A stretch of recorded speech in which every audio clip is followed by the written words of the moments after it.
أعوذ بالله من الشيطان الرجيم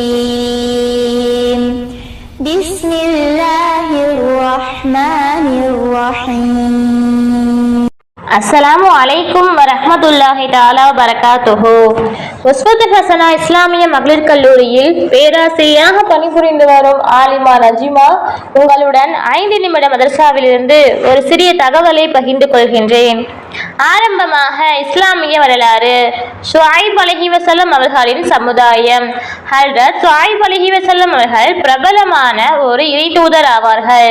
இவர்கள் தொழுகையிலும் இறை தியானத்திலும் அதிகமாக ஈடுபட்டிருப்பார்கள்.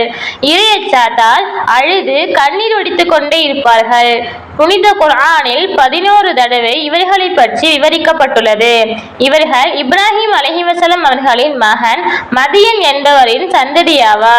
மதியன் என்பவர் தமது குடும்பத்தோடு முன்பே ஹிஜாஸ் அரபகம் சென்று குடியேறினார்.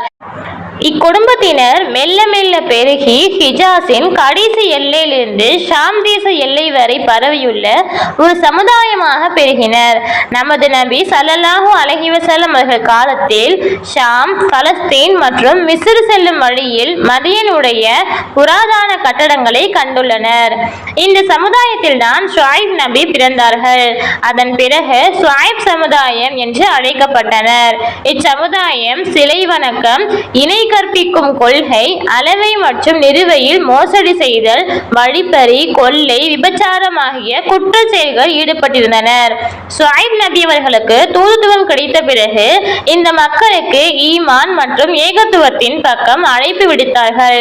இவர்களின் பேச்சு கேட்பார் உள்ளங்களில் பெரும் தாக்கத்தை ஏற்படுத்தியது.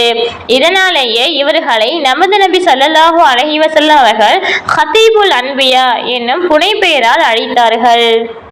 இரண்டாவதாக அல்லாஹ்வின் ஆற்றல். துருவ நட்சத்திரம்.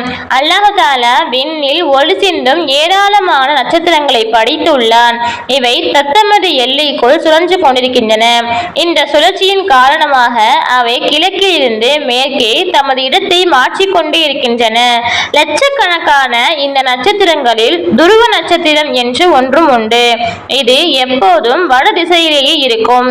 பாலைவனம் மற்றும் கடல் பயணிகள் இதை கண்டுதான் தமது திசையை தெரிந்து கொள்வர். நிச்சயமாக இந்த துருவ நட்சத்திரம் மூலம் மக்கள் தமது இலக்குகளை சென்றடைவது அல்லாஹ்வின் பெரும் அத்தாட்சியாகும். மூன்றாவதாக ஒரு ஃபர்லை பற்றி. தொழுகையின் முக்கியத்துவம். தொழுகையின்றி தீன் இல்லை. மனிதனுக்கு தலை எவ்வளவு முக்கியமோ அதுபோன்று தீனுக்கு தொழுகை முக்கியம் என நபி ஸல்லல்லாஹு அலைஹி வஸல்லம் அவர்கள் கூறினார்கள். நான்காவதாக ஒரு சுன்னத்தை பற்றி. குழந்தைகளின் தலையை தடவுதல்.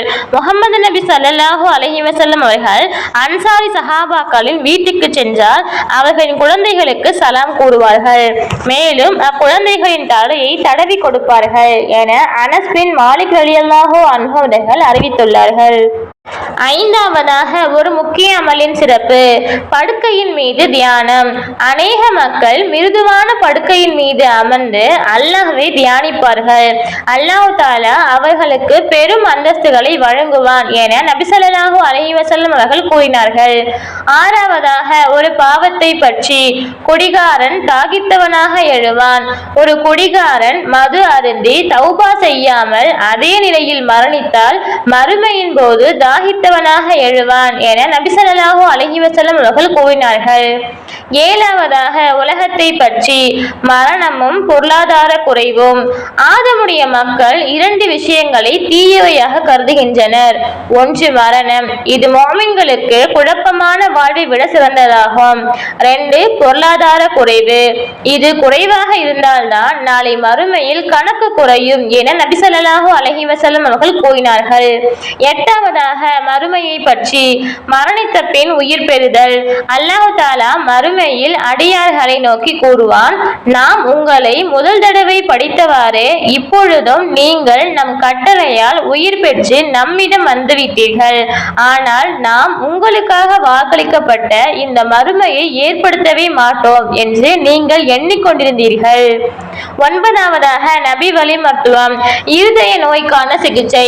சஅத் பின் அபீ வக்காஸ் ரலியல்லாஹு அன்ஹு அவர்கள் கூறுகிறார்கள், ஒரு முறை நான் நோயுற்றிருந்தேன். என்னை காண வந்த நபி ஸல்லல்லாஹு அலைஹி வஸல்லம் அவர்கள் தமது திருக்கரத்தை என் நெஞ்சின் மீது வைத்தார்கள். உடனே என் நெஞ்சில் குளிர்ச்சி பரவியது. பிறகு இவருக்கு இருதயத்தில் நோய் ஏற்பட்டுள்ளது.